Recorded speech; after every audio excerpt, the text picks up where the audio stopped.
जय श्री कृष्णा। आइए सुनते हैं मार्गशीर्ष पूर्णिमा की व्रत कथा एवं पूजन विधि।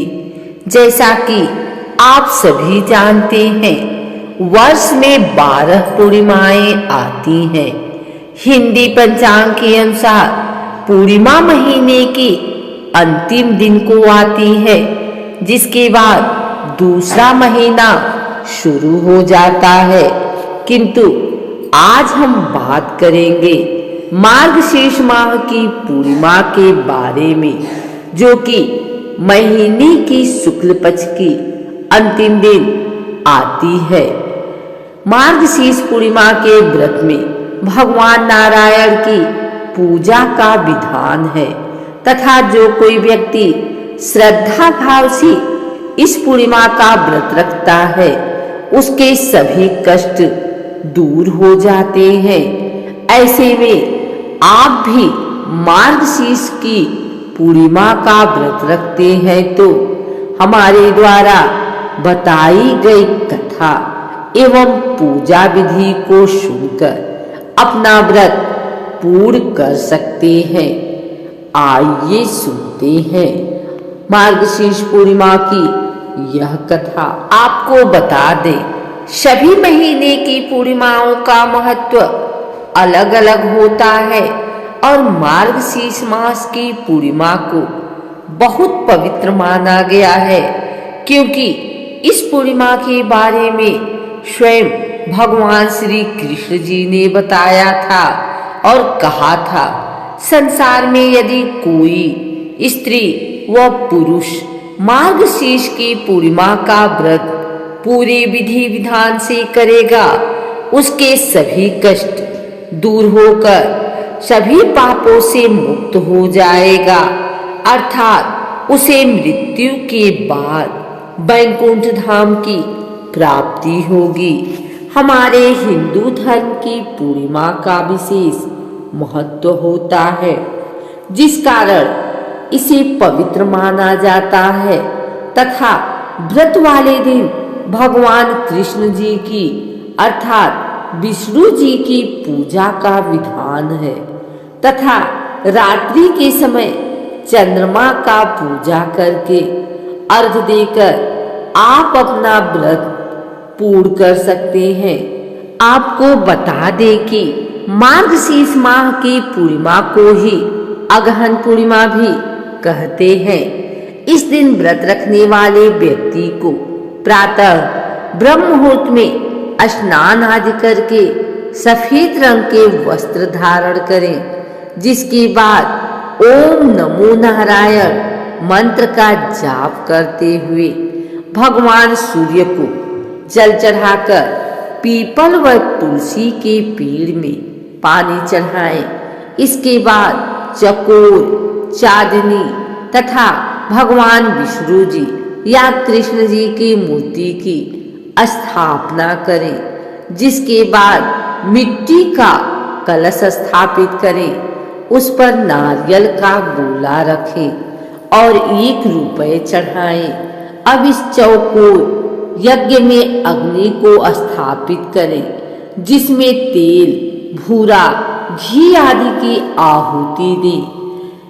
हवन की समाप्ति होने के बाद भगवान की पूजा करें। पूजा में पुष्प, फल, रोली व मौली, चावल, नैवेद्य आदि चढ़ाएं। इसके बाद पूर्णिमा के व्रत को अर्पण करें तथा निम्नलिखित श्लोकों का उच्चारण करें, अर्थात ही देव, मैं पूर्णिमा को निराहार व्रत रखकर दूसरे दिन आपकी आज्ञा से भोजन करूंगा, यदि आप मुझे अपनी शरण में लेवें। इस प्रकार भगवान को व्रत समर्पित करके सायंकाल चंद्रमा के उदय होने पर दोनों घुटनों के बल बैठकर सफेद फूल, अक्षत, चंदन, जल सहित चंद्रमा को अर्घ दे तथा अर्घ देते समय चंद्रमा से विनती करें, हे चंद्र देवता, आपका जन्म अत्रि कुल में हुआ है और आप क्षीर सागर में प्रकट हुए हैं, मेरे अर्घ को स्वीकार करें।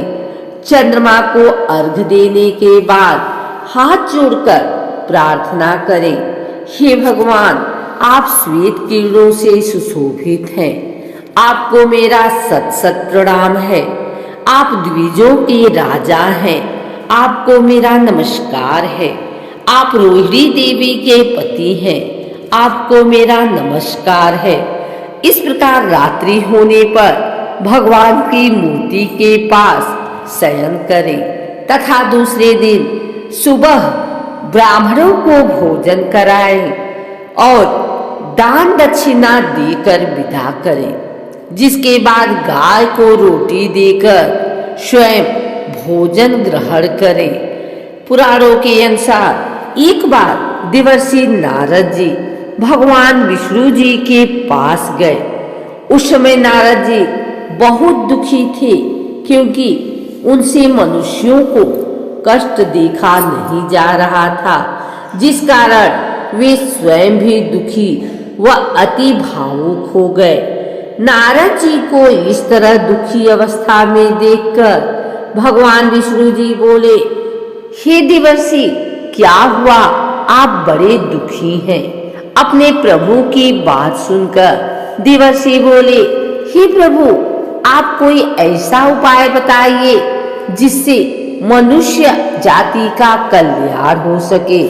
नारद जी की बात सुनकर भगवान हरि बोले, हे नारद जी, यदि कोई मनुष्य इस सांसारिक मोह माया से मुक्त होना चाहते हैं तो उसे श्री सत्यनारायण की पूजा करनी चाहिए।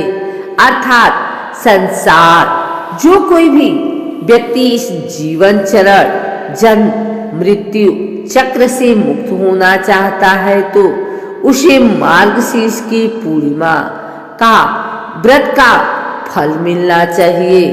भगवान विष्णु जी ने बताया कि हे देवर्षि, श्री सत्यनारायण के व्रत का उल्लेख तो स्कंद पुराण में भी मिलता है और जिन जिन महापुरुषों ने भगवान सत्यनारायण का व्रत किया है, उनकी कथा सुनी है, उनका इस स्कंद पुराण अर्थात उनकी कथा में जुड़ता गया है, जो निम्नलिखित है। राजा उल्कामुख, राजा तुंगध्वज, गरीब लकड़हारा, निर्धन ब्राह्मण, साधु वैश्य, लीलावती, कलावती, धनावती, व्यवसायी और गोपगणों आदि हैं। अपने प्रभु विष्णु की बात सुनकर नारद जी समझ आया कि श्री सत्यनारायण व्रत के बारे में बताया गया और यदि कोई व्यक्ति इस व्रत को श्रद्धा भाव से करेगा, उसके सभी कष्ट दूर होकर अपने पापों से मुक्त हो जाएगा। अगर आपको हमारी वीडियो अच्छी लगी हो तो इसे लाइक करें, कमेंट करें, शेयर करें। हमारे चैनल भक्ति गाथा को सब्सक्राइब करके बेल नोटिफिकेशन ऑल पर सेट कर लें, ताकि आगे आने वाली वीडियो सबसे पहले आप तक पहुंच सके। धन्यवाद।